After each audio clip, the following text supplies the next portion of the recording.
Going everybody, welcome back to the channel. And if you clicked on this video, you're probably a little bit bigger guy and you're wanting to get back into skateboarding, or you're skateboarding, you're a bigger guy and you're kind of discouraged. Now there's a lot of people out there that are bigger skateboarders, and don't be discouraged. I used to skateboard a lot when I was younger. I was about 120 pounds and did pretty good. Nothing professional, but that's all I had to do growing up in a little town that I grew up in. It was just a skateboard, and I got pretty good at it. You get older, you get a job, reality hits, and you kind of just forget about skateboarding. Well, I come across this forum on Facebook. It's skaters over 30. And what was weird is I just got back into skating and I'm over 30. I jumped on my board and it just felt natural. And honestly, I'm weighing in a little over 200 pounds. I'm about 220, 225 on a bad day. So it's possible to skateboard. There is a guy named Joe Walters, I think it is, but he has a YouTube channel. He's a big dude and he still skateboards. There's nothing wrong with being bigger. You are going to get hate. It doesn't matter. What I think it matters that you get out and you stay active. If you go to a skate park or people are making fun of you, just block out the haters. Hey, you're out there and you're making the effort to skateboard. Today we're going to be talking about a setup for a heavy rider. You can never get a straight answer off the internet. They just say do this, do that, do this. Today I'm going to give you my setup and what I recommend. Check out the description because it'll have a lot of helpful things down in there. But I've had my share of skateboards, and honestly, I've never steered away from element boards. They've always treated me really, really good. That's what I've used growing up, and a lot of those boards are vintage. This is one of my boards right here. It's the Fiber Light by Element. They don't make this anymore. This is an 8-inch deck, and this is what I ride. I try to stay with Element, and if not, I go to the next best thing. If you're a bigger rider like me, about 220, a lot of people say go 8.5 or a little bit bigger, but one thing I did find out about the 8, it's just right for me. I wear a size 11 shoe, and this board is light. I can flip it around and stuff like that. Now, a lot of people want you to get like the heavy duty decks that's like 9-ply. One thing I found out about those, they are super wide, and if you need that, that's fine, but they are heavy. What I like about this 8 deck,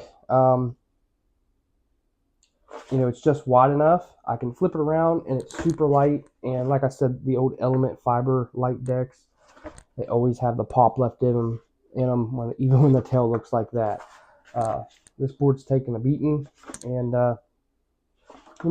it's a pretty good skateboard. If you're snapping decks from landing on them, I would maybe go to a heavier duty deck. They have them out there for heavier guys. And they have heavy duty decks out there for like gnarly landing and stuff like that. I would just go with your favorite brand. The most important thing is the sizing. If you have friends, or if you can go to a skate shop and try it out, I recommend trying different sizes. I recommend an 8 or 8.5, somewhere along in that area of board. So another thing for a heavy rider like myself, and you, if you're watching this video, is the bushings. A lot of times you get a pre-set up board.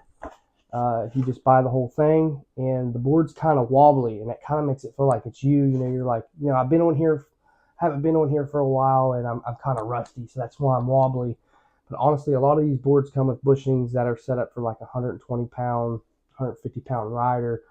So you're gonna have to go ahead and swap out your bushings. That's why I just buy the deck and I transfer my trucks over, and then I buy the trucks and stuff like that separate and get my own bushings. But the bushings that I run are dime bags. They're not very expensive bushings, and they are 98As. They're super hard, but like I said, I'm a bigger guy and have bigger feet, and this board turns, but I'm not so wobbly, and I can land tricks pretty good, to compensate for my weight. So with this board, the size of the board and the bushings, it does really, really well. Now, when it comes to the wheels, this is a big thing when it comes to bigger guys.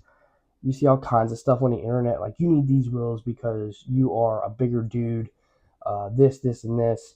So basically, what I just want to tell you right out of the gate is get you a 54 millimeter wheel and stick it on your deck, and that's perfect for all around skateboarding, and it'll be perfect for you. Try it, you'll love it. Another thing is when you get your wheels, get quality bearings. I run Reds, and this thing will spin for days.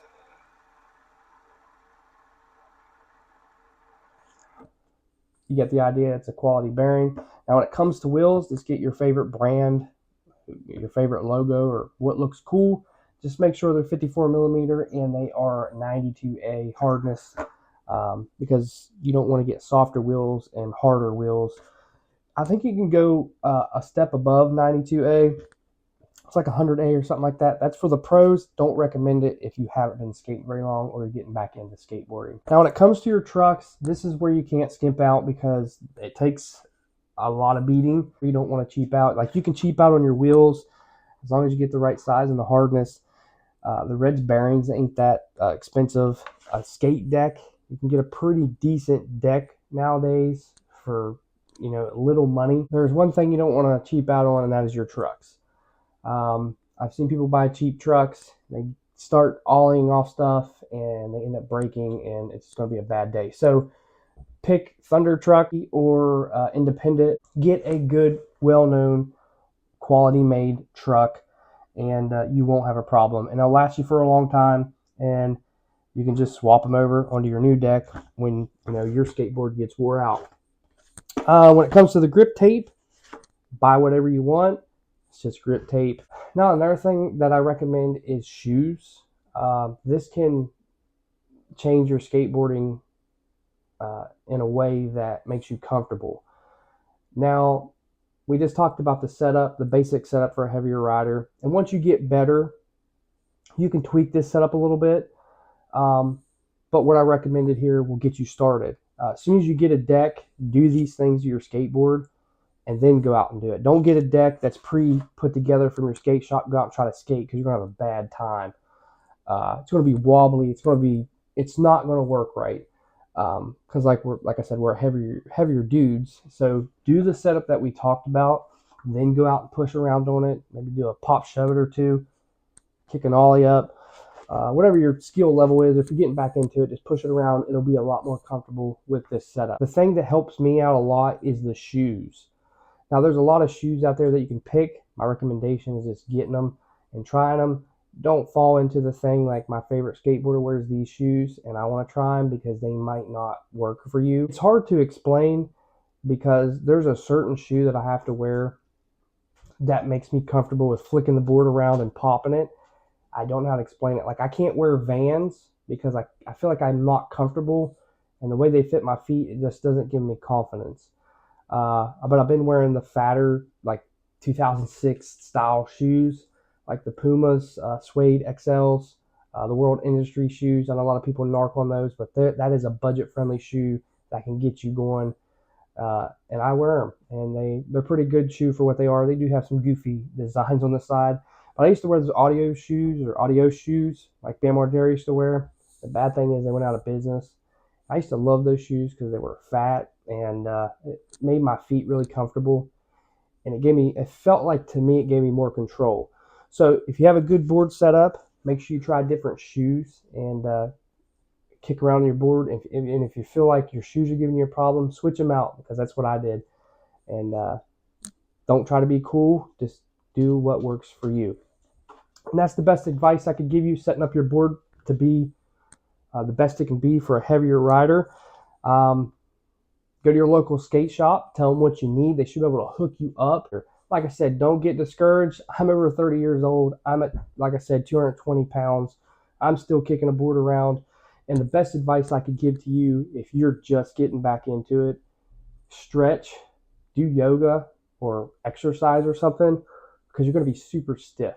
Because we all know when you skateboard, when you go to do a trick, you got to lean down and you pop up. And when I first got back on this bad boy, I was a little stiff, wasn't very limber. I noticed I was kicking the board away from me. Once I started stretching, and stuff like that. Started getting loose. So best thing is get loose, get comfortable, start flicking that board around, and I hope to see you guys out there over 30 and the bigger guys out there skateboarding, because skateboarding is for everybody. Now I know this was a little bit different video for my channel, but as you can see, my channel is all over the place. But I'm at the point in my life that I'm starting to make myself happy and my family happy, and I want to get active again. And the best way to do that for me is to get skateboarding, to get on a skateboard. And I want to see the country, I want to see different places, and the best thing for me to do that with is a motorcycle. I went through a Jeep phase. I was going through different woods and stuff like that. It was a blast, and I love it. And there will be more of that in the future. But as of right now, I'm just trying to find myself, and I'm getting active, and I'm getting out there, and I'm enjoying the fresh air and trying to stay away from technology. That's what I like about skateboarding and riding motorcycles. You meet so many people, and you don't need technology. So get out there, ride a motorcycle, get a skateboard, ride your motorcycle to the skate park, have a good time.